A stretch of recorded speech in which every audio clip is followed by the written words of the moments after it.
escolas fechadas, bares e pubs com atividades suspensas, e uma série de restrições à vida social e econômica. Esse cenário parece familiar para você?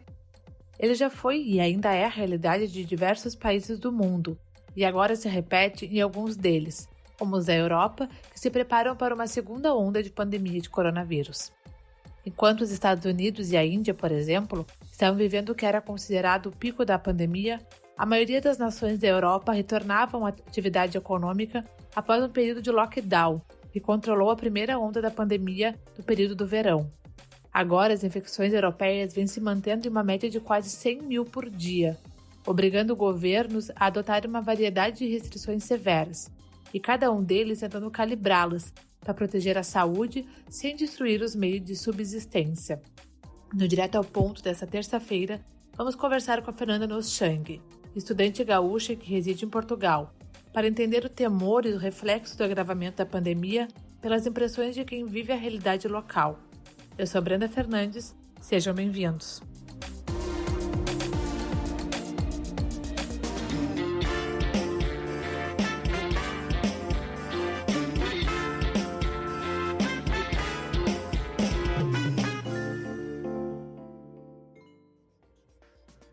O retorno à curva ascendente de número de infectados no hemisfério norte, em especial na Europa e na América do Norte, é motivo de preocupação da Organização Mundial de Saúde, a OMS. Em discurso nesta segunda-feira, o diretor-geral Tedros Adhanom disse que a situação pode ainda piorar com o início do inverno. Apesar de inevitável, a organização lembrou que neste momento da pandemia os países e sistemas de saúde já sabem como proceder para achatar a curva de transmissão nas comunidades.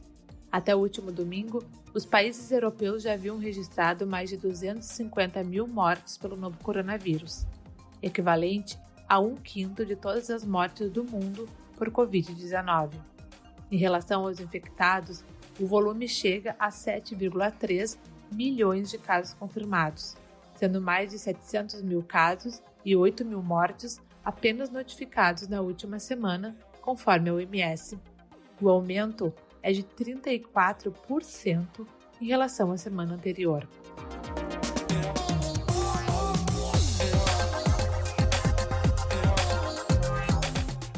Em alguns países da Europa, o pico da segunda onda é maior do que ocorreu lá em março. É o caso da França e da Itália, por exemplo. E para evitar que a situação se expanda, Espanha e Portugal retornaram ao estado de calamidade.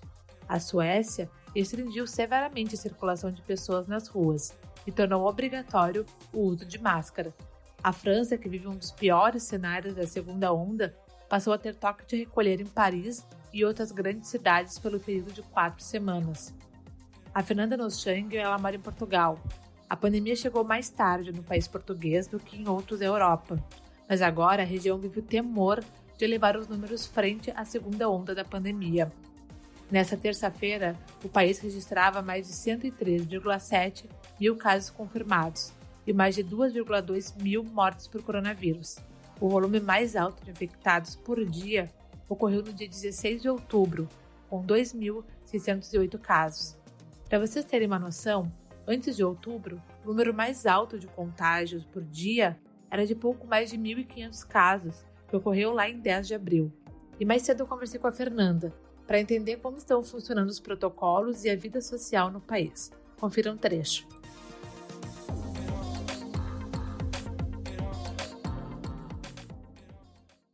Então, eu cheguei aqui em fevereiro, quando o Covid ainda não era algo realmente real, assim, não tinha chegado aqui na Europa nem no Brasil, para fazer mobilidade acadêmica na Universidade do Porto. Eu sou estudante da URGS e a universidade tem um convênio com a Porto. Então, eu acabei chegando aqui para Portugal mesmo. Eu cheguei por Lisboa, mas assim, naquela época a gente ainda achava estranho as pessoas, por exemplo, usar máscara no avião. Eu ficava pensando, nossa, que exagero, esse vírus não vai sair da China. A gente tinha muito essa percepção, eu acho, quando eu vim. E isso era uma coisa que eu vi que outros intercambistas do Brasil também tinham. E daí a gente percebeu que não era bem assim, né? Que foi quando os casos começaram a crescer muito aqui em Portugal. Claro, nada nem comparado ao Brasil, mas começaram a crescer muito.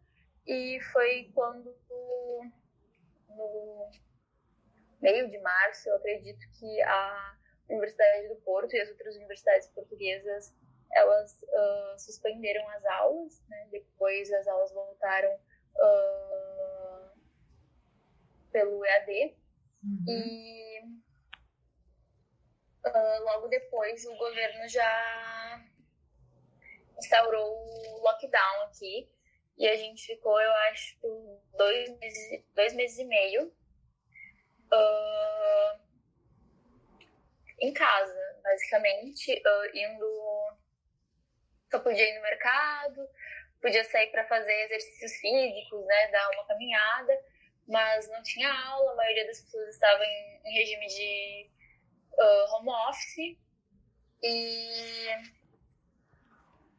a gente acabou ficando, acho que uns 2 meses e meio, não chegou a ser 3 meses em lockdown, e depois as coisas começaram a abrir gradualmente, e agora, não sei se quer que continue falando. Pode falar. Agora as coisas continuam. Foi, na verdade, uma coisa que pra mim eu acho bem curioso. Foi quando acabou o lockdown que começou a obrigatoriedade de máscara, por exemplo, porque antes a gente ia no supermercado e não usava máscara.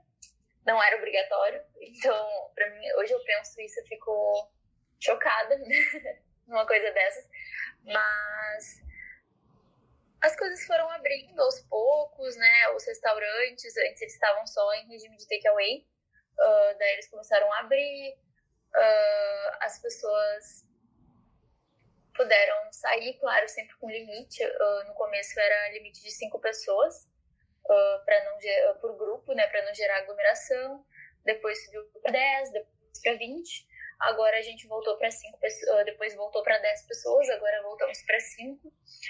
No verão aqui, que é, eu acho que é junho, julho, agosto, as fronteiras, um pouco antes até, as fronteiras abriram todas e deu até para viajar, assim, pela Europa.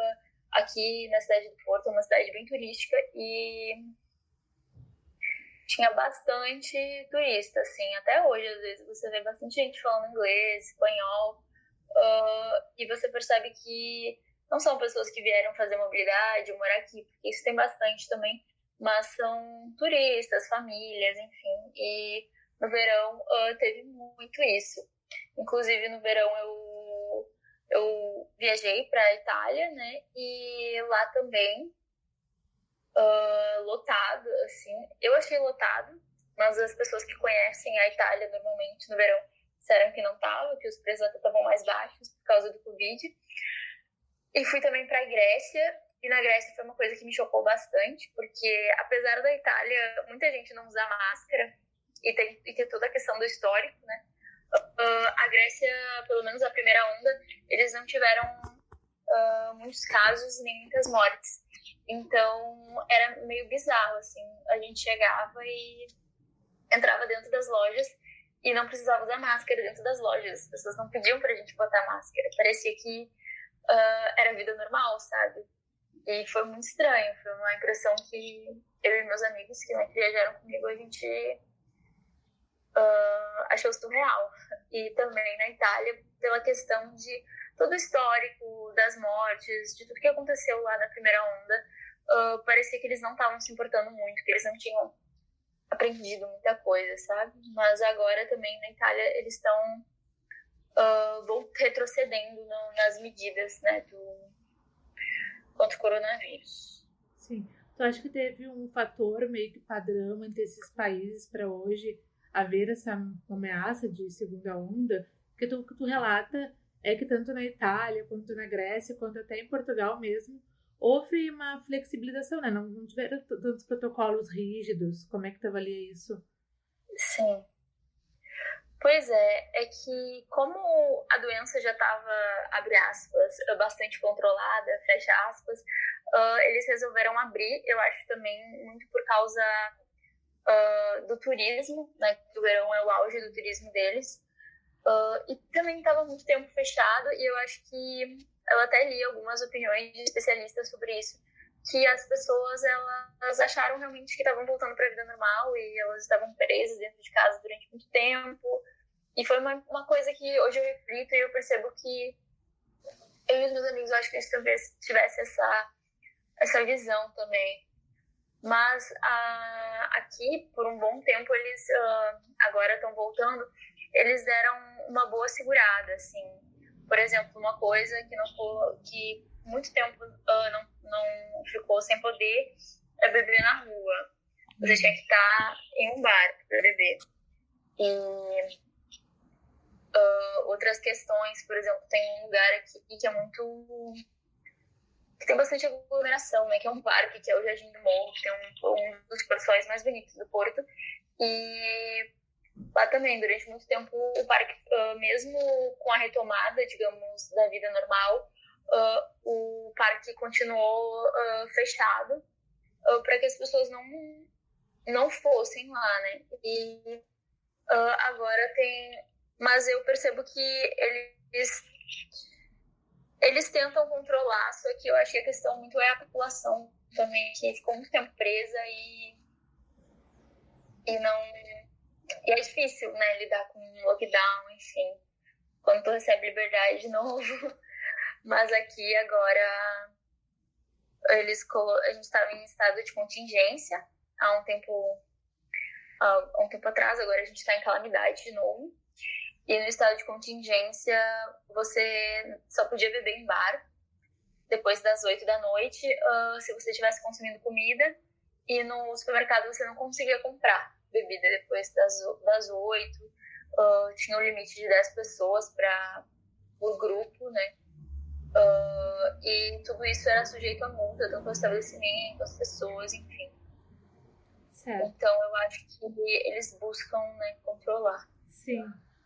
Fê, e agora também tem essa questão da segunda onda em Portugal. E como é que tu observa a reação das pessoas, da população? Tu acha que elas estão temendo?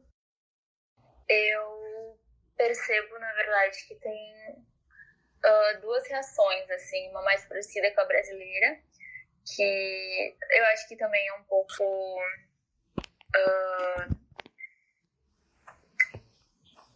comum, assim, que é de... A gente não espera entrar em lockdown de novo, na verdade. É uma coisa que acho que ninguém quer e ninguém espera. Mas eu percebo muito uma questão deles quererem se cuidar, sabe? De realmente não ficar em aglomeração, pelo menos os jovens, né? Que são as pessoas que eu tenho mais contato. De não ficar em aglomeração, eles criticam quem fica em aglomeração. Mas ao mesmo tempo você vai para os bares e tá tudo cheio. Então é meio complicada essa situação, mas eu acho que ninguém quer o lockdown de novo. Eu acho que nem o governo, pelas medidas que eu vejo aqui, que a gente está vendo. E eu acho que eles estão buscando mais na questão de mapear, eu não sei se mapear seria o termo certo, as pessoas infectadas e saber com quem essas pessoas tiveram contato e mandar essas pessoas ficarem de quarentena e não todo mundo. Por exemplo, eu tenho aqui no Porto, especificamente na Universidade do Porto, tá tendo um surto de coronavírus entre os estudantes Erasmus, que é os estudantes de mobilidade. Porque são as pessoas que, aqui na Europa, pelo menos, eles esperam muito tempo por isso e... Enfim, é loucurada, sabe? Então, no Brasil também, né? Enfim. Então, são as pessoas que se cuidam menos, até porque não tem contato com pessoas mais velhas, de grupo de risco. E daí tinha um surto, eu acho que nos últimos... daí chegava uma notícia, 40 estudantes Erasmus do Porto infectados. Daí, no outro dia, 90 estudantes Erasmus. Acho que chegou a 140. E a minha colega aqui de casa, ela teve contato com uma menina que estava, contato próximo, com uma menina que foi infectada nesse surto. E ela foi fazer o teste, porque ela era asmática, ela era grupo de risco, no hospital público, né, tudo de graça. E deu negativo o teste dela, mas mesmo assim ela teve que ficar, acho que 10 dias em casa. Inclusive o lockdown dela acabou hoje. Porque mesmo poderia ser um falso negativo ou algo assim. E ela me relatou também que eles ligaram, e outra menina que eu conheço me conhece, uma outra pessoa que se infectou, que eles ligaram um por um para as pessoas, pediram para elas passarem os contatos de todo mundo que eles tiveram com algum contato próximo, prolongado. Eles ligaram para todo mundo para perguntar se estava com sintomas, e falar para ficar de quarentena mesmo, né? E qualquer coisa se testar, enfim. Mas eu acho que eu acredito que essa seja a principal, além de, né, diminuir um pouco as liberdades, digamos assim, a questão mais de mapear os casos, de saber quem infectou quem e quem pode estar infectado. Inclusive aqui, aqui o governo português está lançando um aplicativo que é o Stay Away Covid, que pelo que eu entendi, ele pega mais pessoas, digamos, acadêmicos e pessoas que vão para a escola, forças armadas, essas coisas, e teoricamente todo mundo teria que ter esse aplicativo, e ele lida com o GPS, né, do celular, e daí se alguém teve Covid, a pessoa coloca lá o código no seu aplicativo e todo mundo que teve contato naqueles dias vai receber por mais de 15 minutos, acredito, vai receber pelo que o GPS viu, né, digamos assim, vai receber uma notificação dizendo que a pessoa teve, digamos, contato com uma pessoa com Covid. Só que aqui isso tá uma polêmica bem grande, na verdade, porque as pessoas estão muito com essa discussão de controle do governo, né? O governo vai acabar tendo controle de todos os passos das pessoas, enfim. Mas eu acho que a estratégia deles agora está sendo mais de mapear, saber quem são os casos positivos, quem pode estar infectado e quem pode infectar outras pessoas.